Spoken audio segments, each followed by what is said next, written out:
Bendito en el nombre de tu Hijo Jesucristo. Amén. Amén, amén, Señor. Gracias, hermano Joaquín. Muy amable, gracias. Muy bien, los peques están aquí. Sí, muy bien, Rosas, simplemente chequeando. Vamos al capítulo 12 de Apocalipsis y antes de leer este capítulo, al menos hasta el versículo 12, quiero dar unas palabras introductorias a un tema que creo que es importante que entendamos. El Señor ha movido mi corazón a estudiar el libro de Hebreos, ya llevamos varias semanas, sino casi meses en él, y cada vez realmente es como más real, más seguro, más cierto, que el Señor está haciendo grandes cosas en su misericordia y en su bondad, y que nos está hablando al corazón en cada una de las cosas que vemos y que creo que podemos disfrutar de este libro tan extraordinario. A la vez me doy cuenta que el entendimiento profético es necesario, porque de la misma manera que Dios tiene una voz y un mensaje, Satanás utiliza otra voz y otro mensaje para distorsionar el mensaje divino. Los que saben de radio aficionados saben la técnica que se llama en inglés jamming. Jamming es una técnica que lo que hace es emitir un sonido en la misma frecuencia del mensaje. Esto es algo muy técnico. Pero si yo estoy hablando, vamos a pensar en una frecuencia 104, por ejemplo, .5. En esa frecuencia yo puedo comunicarme con otro compañero que a lo mejor está a miles de kilómetros o a cientos de kilómetros. El enemigo escucha la conversación y lo que hace es meterse en la misma frecuencia. Pero esta vez lo que hace es enviar un pitido, enviar un sonido, enviar un jamming. Y eso hace que no podamos escuchar el mensaje. Produce distorsión. Nuestros días están marcados por jamming. Estamos viendo, sin duda alguna, que el Señor viene y que el Señor viene muy pronto, queridos míos, de verdad. Nunca en mi vida, y mira que soy viejo ya y entrado en años, bueno, no tanto, pero nunca había visto lo que estamos viendo en nuestros días. Estamos viendo cosas que proféticamente cumplen mucho sentido, tienen sentido. Y que en mi humilde opinión el Señor no va a tardar en venir. Él dijo que vendría, Él prometió y Dios cumple sus promesas. Y por eso esa anticipación de su venida nos debe mantener despiertos, buscando al Señor. Porque no querrás que cuando Él venga te encuentre pecando, ¿verdad que no? O te encuentre frío en el corazón, o te encuentre apático, o te encuentre, yo qué sé, en los caminos del mundo. Esa anticipación hace que el creyente busque la santidad, busque al Señor, busque la oración.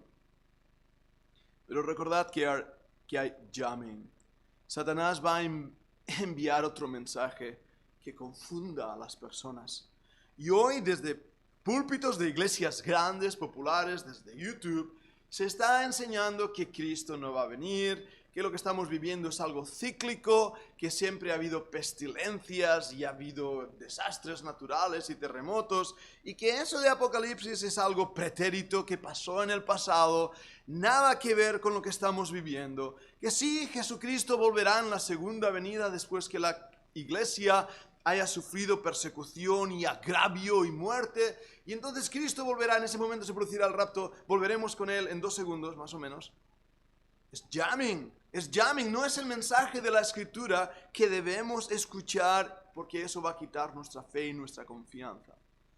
Por otro lado, desde otras fuentes traen más confusión. Justamente antes de hablar, de empezar el culto, hablábamos de Yizkiyahu ben David. Seguro que os suena ya este nombre, si no vosotros, a los oyentes también. De este judío que ha sido ungido como el rey de Israel, el Mesías prometido.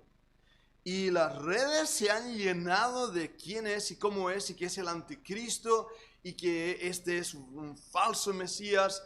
Y cuando uno hace un poco de investigación, descubre varias cosas que quiero compartir con vosotros. Y que es jamming, que es confusión. Lo primero por lo que he llegado a la conclusión, parece que este hombre que fue ungido como rey, tan siquiera se llama Yizkiyahu ben David, creo que su nombre es Shalomo. Su biografía está en internet, si buscáis, está en hebreo, pero podéis encontrar la biografía de este muchacho, de este rabino, que a la edad de 15 años ya tenía un conocimiento de la Torá impresionante y había memorizado muchos pasajes de la Torá. Y que estuvo en el ejército. Parece que su madre no era árabe, como algunos habían comentado. Y hay mucha confusión realmente en cuanto a esa historia de su biografía real.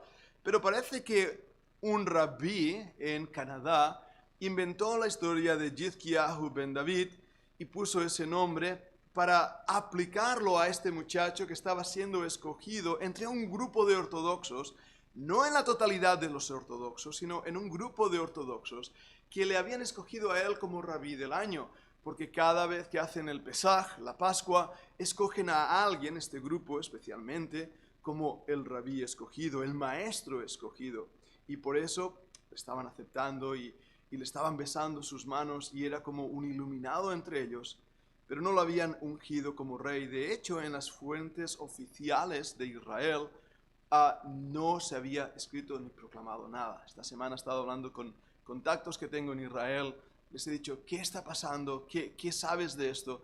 Hemos estado intentando informarnos de este tema y la conclusión a la que llegas es esta. Yo no creo que Yizkiyahu Shalomo, como se llama su nombre verdadero, creo que es así, sea el anticristo. Y hablaré el por qué no en otro mensaje donde estudiaremos más detenidamente las características del anticristo y del hijo de perdición. Veremos eso interesante. Pero sí creo, y no voy a ir con cuidado, no es el anticristo, pero sí es un anticristus. Y en griego esa palabra quiere decir el que toma el lugar, no solo el que se opone, sino el que toma el lugar del Señor Jesucristo. Y cualquier hombre que se levanta y toma lo que solamente el Señor Jesucristo merece, toda gloria y adoración, está tomando ese lugar. Y también creo algo que es importante. Estamos viendo en nuestros días patrones de comportamiento, de aceptación teológica. Y lo que hemos visto en ese grupo, que no fueron todos los ortodoxos, ni se dijo en las fuentes oficiales, pero lo que hemos visto en ese grupo, lo vamos a ver un día. Nosotros no, los que hayan quedado aquí, cuando se levante el hijo de perdición, el príncipe que ha de venir. Y hablaré de este príncipe que ha de venir en otro mensaje. Pero la realidad es que todo esto trae tanta confusión que lo que produce en muchos hermanos, en muchas iglesias, es la desconfianza. Y lo que produce en el mundo, lo que produce en los campos de incrédulos, es la burla y el ridículo. Y tenemos que ir con cuidado. Porque recordad el cuento, seguro lo habéis oído, de aquel joven pastor que decía, viene el lobo, y todos corrían. Y después se reía y se reía porque era broma. Pero un día vino el lobo y él asustado empezó a decir, viene el lobo, viene el lobo. Nadie le hizo caso y esa vez era cierto. Y el lobo se zampó a las ovejas. Así que tenemos que tener cuidado para no ser engañados, sino tomar la palabra de Dios y poder centrar nuestra atención, nuestro corazón en las promesas que Dios ha dado en su palabra. Y el libro de Apocalipsis es tan cierto y tan verdad como el periódico de esta mañana. Pero hay dos problemas. Uno, que hay gente que no lo entiende. En segundo lugar, hay gente que no lo cree. Y por eso cuando venga el lobo y se cumpla la profecía, muchos habrán seguido ese espíritu de error y de confusión. Habiendo dado esa larga introducción, vamos a leer Apocalipsis capítulo 12, versículo 1 al 12, y hablaremos de algunas de estas claves de entendimiento profético de este extraordinario capítulo. Vamos a leer Apocalipsis 12 del 1 hasta el 12. Dice así.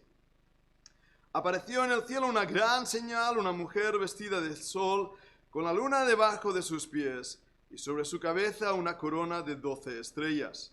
Estando encinta, clamaba con dolores de parto en la angustia del alumbramiento.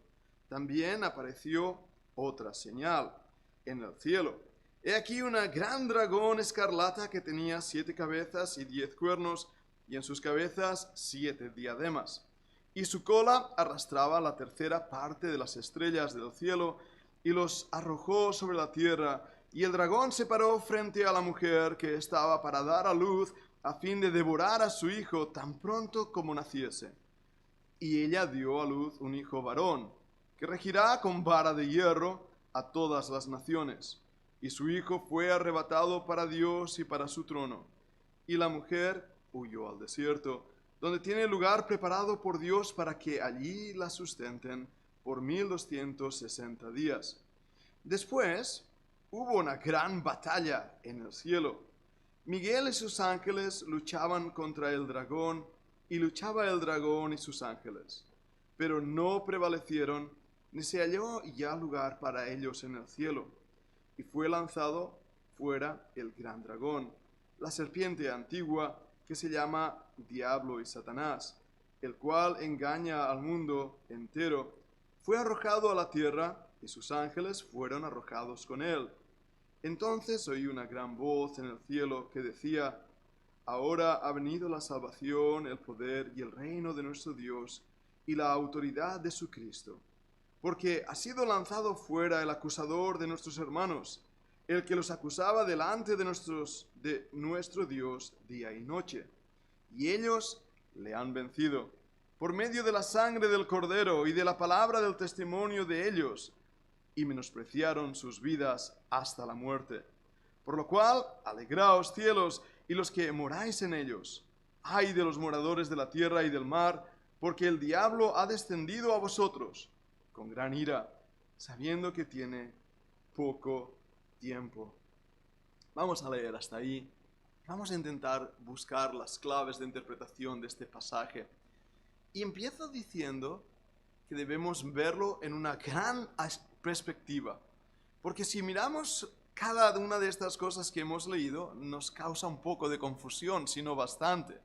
Y si puedo poner este ejemplo, recuerdo a Ana cuando estábamos en MoMA, en ese tremendo museo ahí en Nueva York de arte contemporáneo, que nos acercamos a la pintura de Van Gogh. ¿Te acuerdas cómo se llama? ¿El sueño? La noche estrellada. Y era muy interesante ver ese cuadro, no sé si alguna vez lo habéis visto. Es realmente de sueño profundo. Pero si uno se acerca mucho a ese cuadro y pone su nariz cerca de ese cuadro, poca cosa va a poder observar del cuadro. De hecho, lo único que va a ver son las pinceladas caóticas que este Van Gogh pintaba. Pero al alejarse unos metros y contemplar la totalidad del cuadro, empiezas a ver y a resaltar la profundidad, el mensaje, los colores. Y ahí nos quedamos como un buen rato embobados observando esa magna obra de Van Gogh. Lo mismo pasa con este pasaje que hemos leído. Un ejemplo más que os doy para entender lo que voy a hacer. ¿Habéis hecho alguna vez esos ejercicios que hay un montón de puntitos y tenéis que ir pasando al punto 1, 2, 3, 4, 5 y seguir los puntitos? Y cuando termináis de hacer los puntitos, ¿verdad, Raquel, Elisa, lo habéis hecho? Cuando termináis de hacer los puntitos dices: ¡anda! Aquí había un elefante y no lo vi.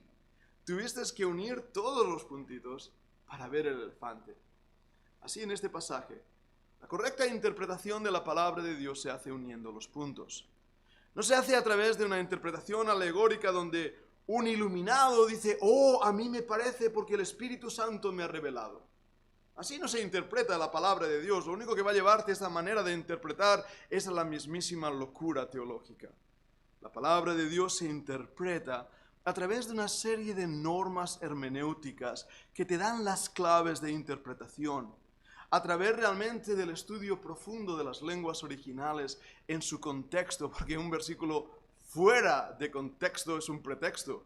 Y se consigue de esta manera un apoyo literal, histórico de la interpretación bíblica, no espiritualizada. Lo que acabo de leer ahora es una visión que tuvo Juan, pero esta visión simbólica en su visión tiene detrás de ese símbolo una realidad preciosa. Es lo mismo que vemos en el Antiguo Testamento cuando el arca, el tabernáculo, mostraban a Cristo. Y nadie está diciendo que Cristo fuera un mueble como el arca o fuera un candelabro.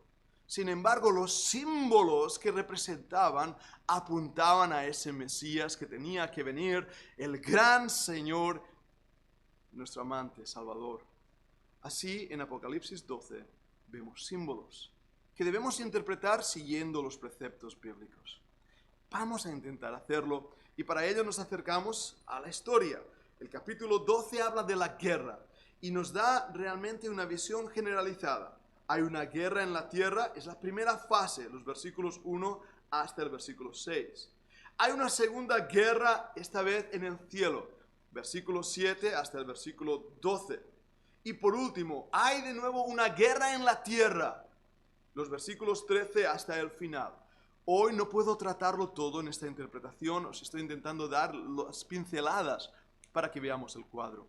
El capítulo 12 del libro de Apocalipsis centra su atención en una verdadera guerra espiritual en contra del Señor Jesucristo, motivada por el mismo diablo y sus ángeles, utilizando el poder de las naciones para intentar destruir a la nación escogida, a Israel. Este es el tema del capítulo, pero vamos a intentar ver sus partes. Vuelvo al capítulo. En el versículo 1 dice que apareció en el cielo una gran señal. Gemeras es la palabra que indica algo que apunta hacia una dirección. Una mujer vestida de sol, con la luna debajo de sus pies y sobre su cabeza una corona de 12 estrellas. La Iglesia Católica cree que esta mujer es la Virgen María. Y si habéis visto alguna representación de la Virgen María, os vais a dar cuenta que tiene justamente esta imagen. Es muy interesante, porque esta imagen se representa y se repite en muchas de las diosas del pasado, como Astarte. Las diosas de Babilonia, de Grecia y de la misma Roma cambian, incluida Venus, la diosa grecorromana que todos hemos oído hablar, se representa de esta manera. ¿Pero es esta la Virgen María o es esta alguna de las diosas? No, en absoluto no. Ahora, ¿quién es entonces? Sigamos leyendo. Estando encinta, clamaba con dolores de parto en la angustia del alumbramiento. Nos recuerda una vez más una mujer que va a dar a luz. Y nos recuerda el pasaje anterior, el capítulo 11, cuando hablaba de una mujer que iba a dar a luz un hijo varón. Y vamos a seguir leyendo. También apareció otra señal en el cielo, otra señal. Vemos que hay dos señales. Hay una mujer representada con ciertos símbolos, estaba vestida de sol, con la luna debajo de sus pies, sobre su cabeza una corona de 12 estrellas. Un número interesante, nos da una pista. Hay 12 estrellas. Sigamos leyendo, versículo 3. Otra señal en el cielo, he aquí un gran dragón escarlata. Un gran dragón escarlata. Bien, que tenía 7 cabezas y 10 cuernos, y en sus cabezas 7 diademas. Ahora, ¿hay algún pasaje en la Escritura, en el Antiguo Testamento, que me ayude a entender más lo que estamos diciendo aquí? Vayamos a Isaías. Vayamos a Isaías capítulo 13 y versículos 8 al 13. Isaías 13 del 8 al 13. Vamos a leer ese pasaje, es interesante.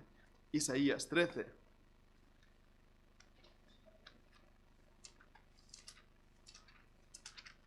Vamos a Isaías capítulo 13 y voy a leer desde el versículo 8 al 13. Isaías 13, del 8 al 13. Dice así: se llenarán de terror y angustias, y dolores se apoderarán de ellos. Tendrán dolores como mujer de parto. Se asombrará cada cual al mirar a su compañero, sus rostros, rostros de llamas. He aquí el día de Jehová viene terrible de indignación y ardor de ira, para convertir la tierra en soledad y raer de ella a sus pecadores. Por lo cual las estrellas de los cielos y sus luceros no darán su luz, y el sol se oscurecerá al nacer, y la luna no dará su resplandor. Y castigaré al mundo por su maldad y a los impíos por su iniquidad.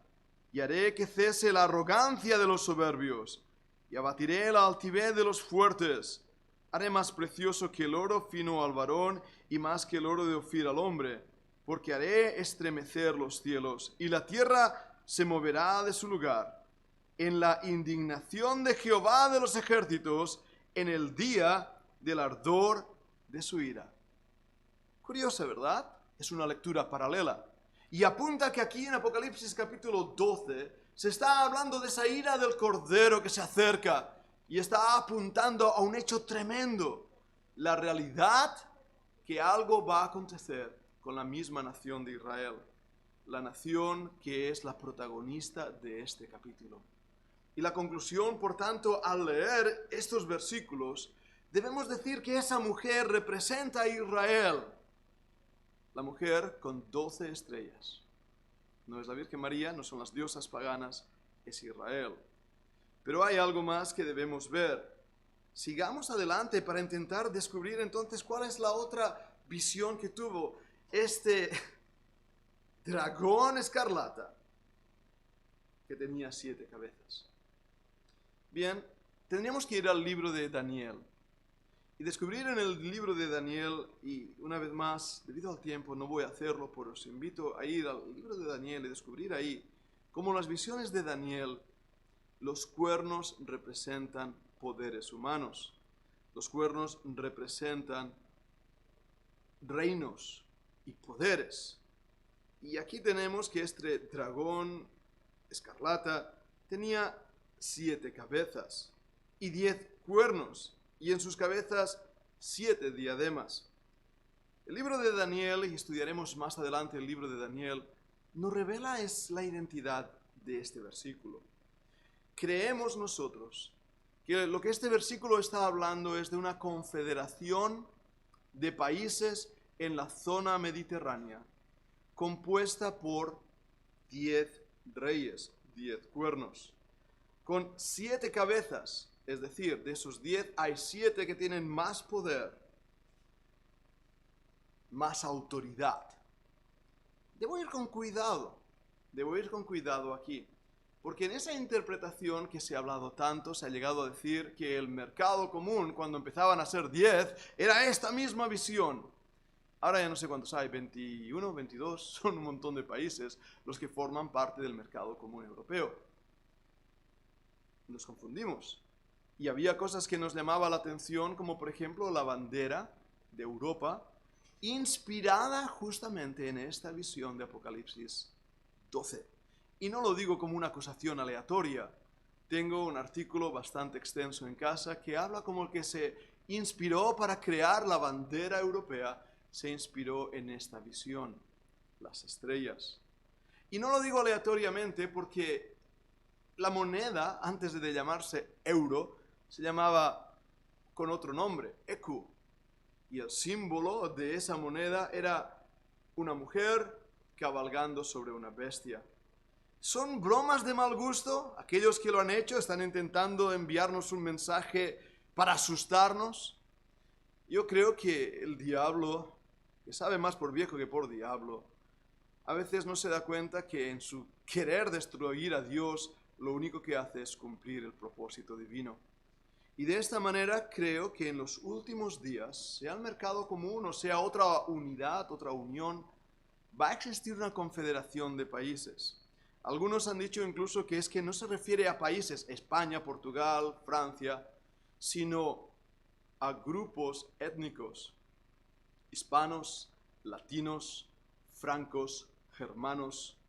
Y al hacer el cómputo total de los diferentes países europeos y unirlos en grupos étnicos, te salen 10, lo cual es bastante curioso. Proféticamente es interesante, pero sea como sea, no podemos llegar a una conclusión hoy, pero cuando llegue el momento, esta visión que será literal y verdad, la veremos extraordinariamente. ¿Quién es el dragón? Todos sabéis quién es el dragón, la serpiente antigua. Nakash es su nombre en el Antiguo Testamento, serpiente tortuosa.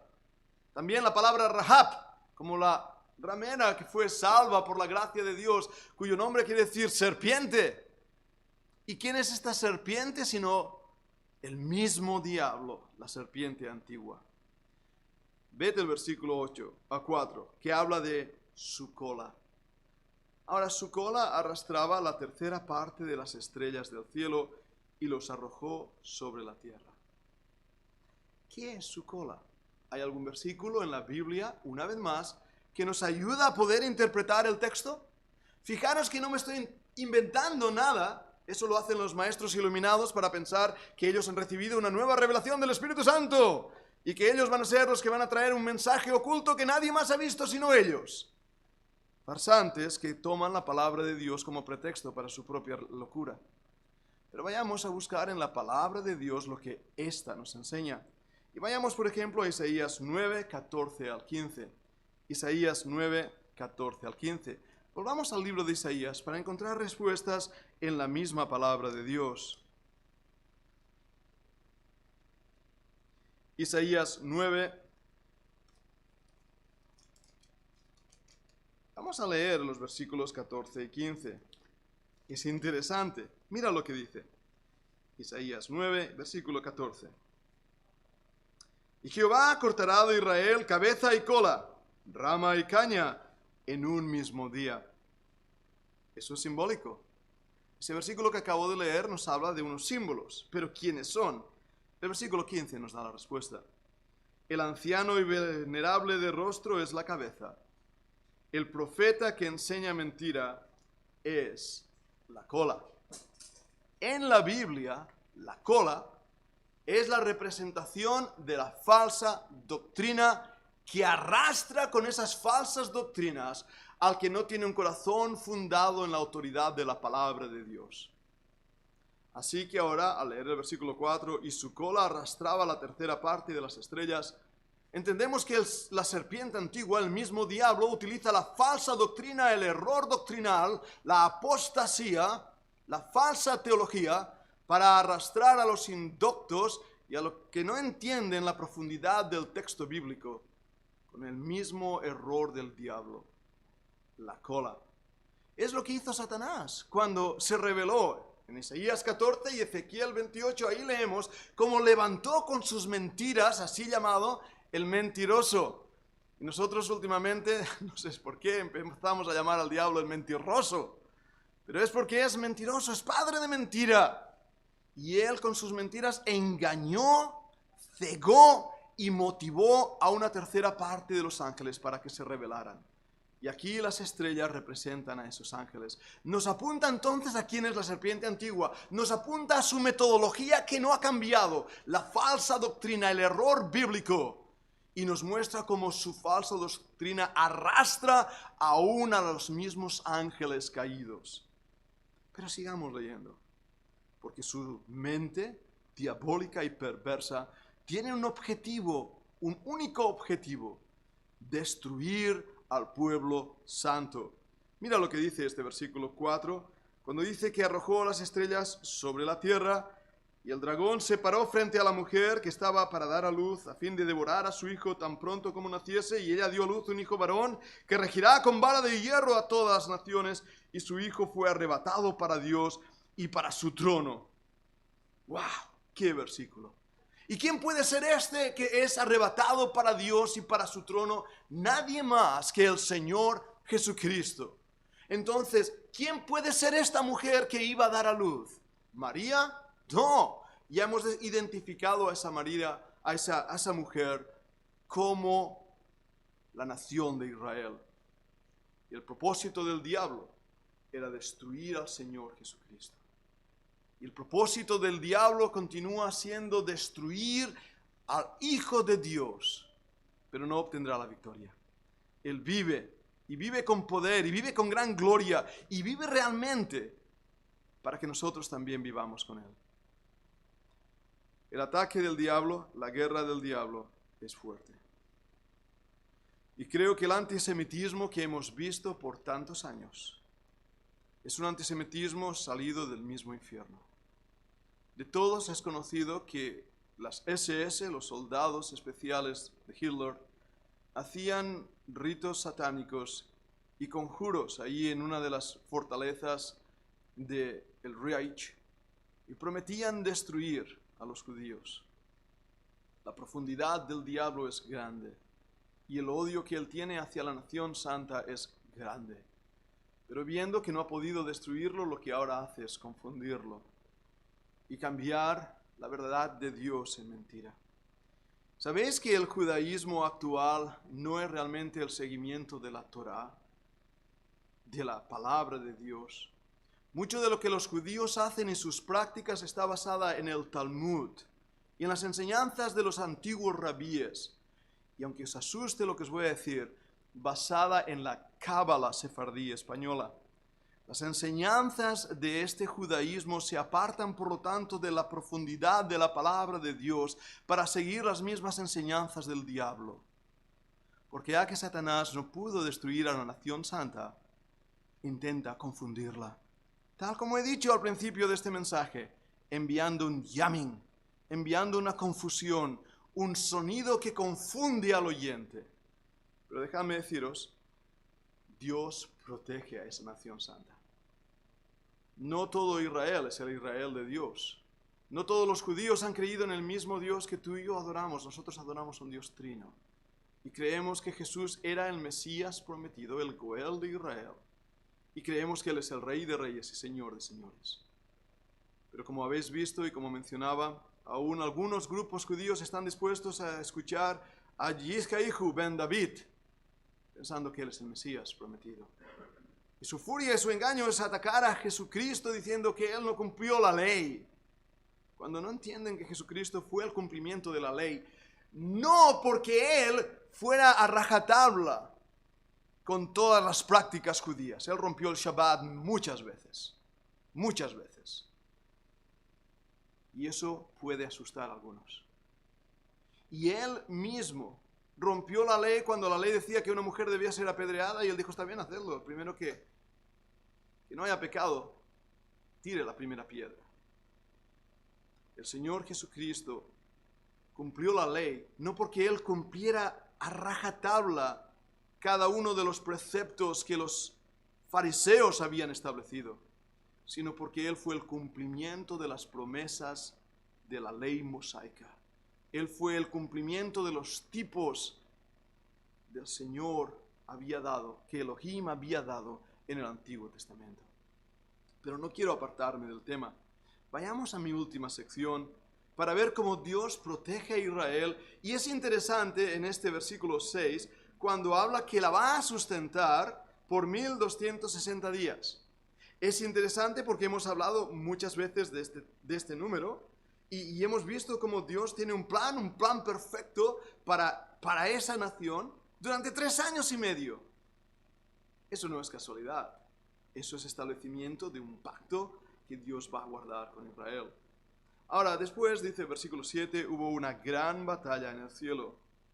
Miguel y sus ángeles lucharon contra el dragón, y lucharon el dragón y sus ángeles. Hay diferentes opiniones sobre este versículo. ¿Cuándo pasa esta guerra, este combate? Yo entiendo de la palabra después, metatauta, implica un procedimiento, un seguimiento de eventos. Así que esto ha debido acontecer o acontecerá en el tiempo de la tribulación. Es interesante también notar que Miguel y sus ángeles, Miguel es una de las veces mencionadas que muestra cómo él es el ángel sobre Israel, el ángel de protección sobre Israel. Tenemos otros mencionados en la Biblia como Gabriel, y son nombres bonitos para poner a nuestros hijos, pero nos dan grandes verdades. Y el principio que me hace pensar es que cada nación tiene un arcángel puesto sobre esa nación para administrar los bienes espirituales de esa nación. Son siervos de Dios, pero también creo que hay demonios encima de las naciones. El poder de las tinieblas, hermanos, es grande, es profundo, es perverso y malvado. Fijaros la guerra espiritual que se está produciendo aquí y que dice que es en los aires. Pero gracias al Señor, el mundo de las tinieblas no prevalecerá. No se encontró lugar para ellos en el cielo. Fueron arrojados, el príncipe de la potestad del aire, dice el versículo 9, fue lanzado fuera el dragón, la serpiente antigua que se llama diablo. ¿Lo veis cómo ahí está la interpretación de ese dragón, de esa cola? Es el diablo, el cual engaña al mundo entero. Fue arrojado a la tierra y sus ángeles fueron arrojados con él. Ahora, voy a hablaros ahora rápidamente del descenso del diablo. Es interesante esto, Porque en capítulo 14 de Isaías fue echado de la presencia de Dios, primer descenso. Vemos cuando el Señor Jesucristo estaba ministrando, le dijo a los apóstoles, yo vi al diablo caer, bajar como un rayo. Y encontramos en el Nuevo Testamento que Satanás es llamado el príncipe de la potestad del aire, el segundo descenso. De la presencia de Dios a la potestad del aire. Pero aquí le vemos siendo arrojado a la tierra, el tercer descenso del diablo. El diablo no puede hacer todo lo que le viene en gana, no puede. Dios le ha puesto límites, Dios es soberano y aún a su enemigo lo tiene controlado y no va a permitir que haga más allá de lo que él quiere. Pero terrible va a ser el día cuando le permita bajar a esta tierra. Los espíritus de ángeles caídos están aquí, pero Satanás todavía no. Hasta el tiempo de ese momento cuando él descienda y veremos su poder revelado en el mismo momento de la tribulación, poseyendo a un hombre, controlando a un hombre. Y Satanás solamente ha poseído a dos personas. Una fue Judas, cuando él tomó el bocado, el diablo entró en él, y el otro va a ser el anticristo. Y hablaré más del anticristo, Señor me dé de su gracia para hacerlo. Pero eso es el momento que va a acontecer. Va a ser horrible. Va a ser horrible. ¿Por qué? Porque ahora Satanás tiene control de esta tierra. En ese momento lo tendrá. Y va a haber gran caos y maldad en contra de aquellos que aman a Dios.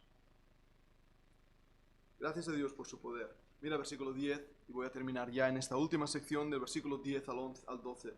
Entonces oí una gran voz en el cielo que decía, ahora ha venido la salvación, el poder y el reino de nuestro Dios y la autoridad de su Cristo, porque ha sido lanzado fuera el acusador de nuestros hermanos, el que los acusaba delante de nuestro Dios día y noche. Este es el ministerio del diablo.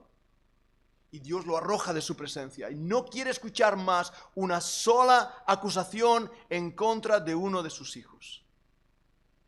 Es horrible cuando alguien acusa a un siervo de Dios de un pecado que no tiene. Eso es la obra del diablo. Es realmente horrible cuando ves que Dios actúa de una manera, perdonadme, poderosa.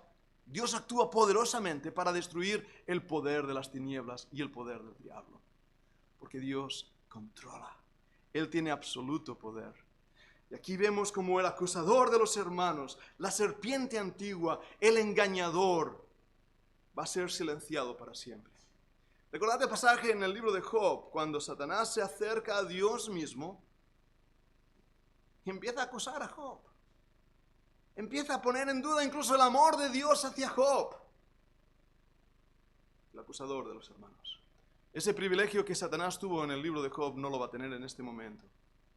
No habrá ninguna acusación más contra uno de los hijos de Dios.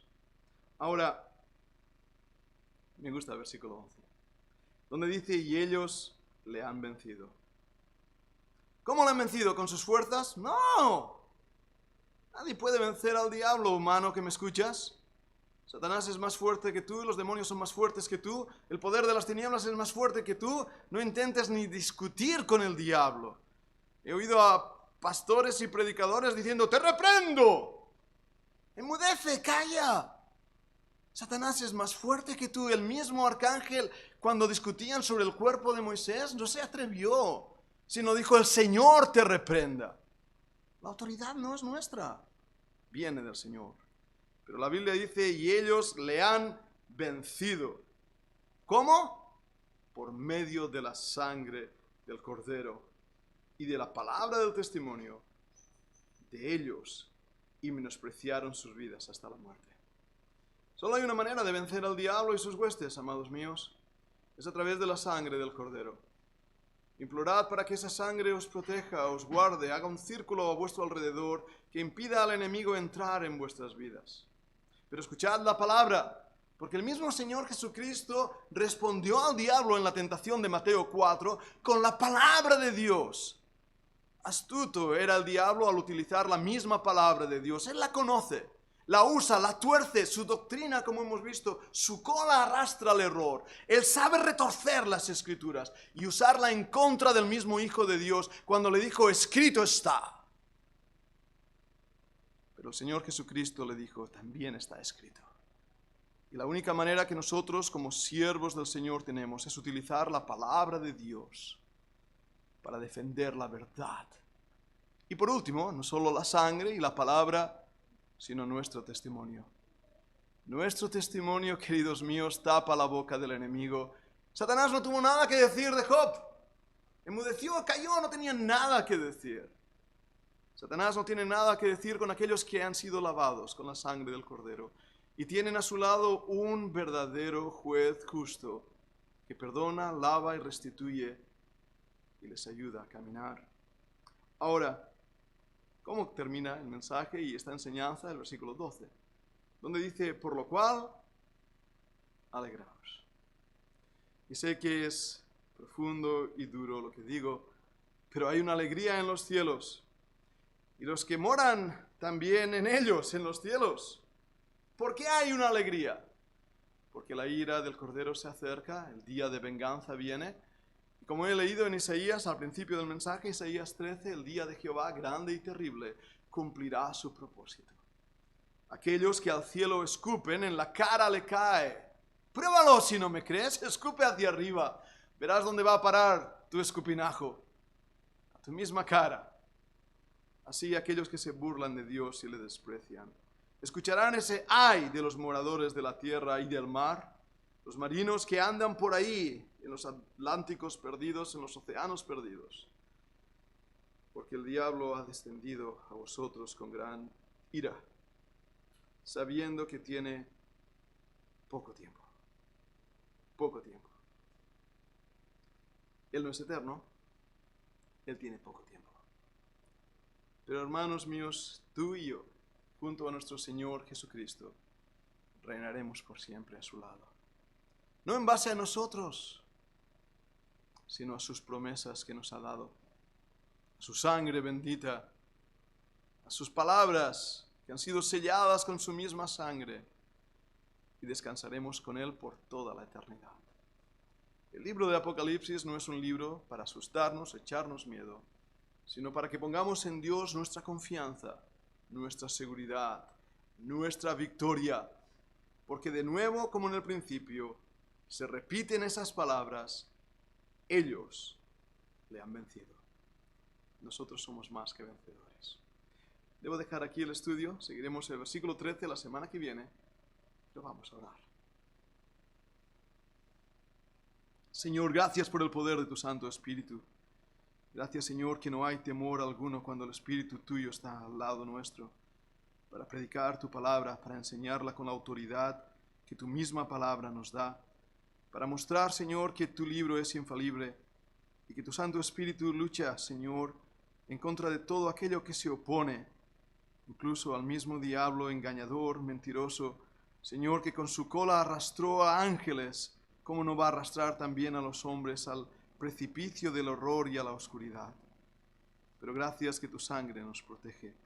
Gracias que tu palabra no cambia y es ella la que nos da luz y dirección. Gracias por el testimonio, Padre, de aquellos que han dado sus vidas predicando las mismas verdades que desde este púlpito han sonado hoy.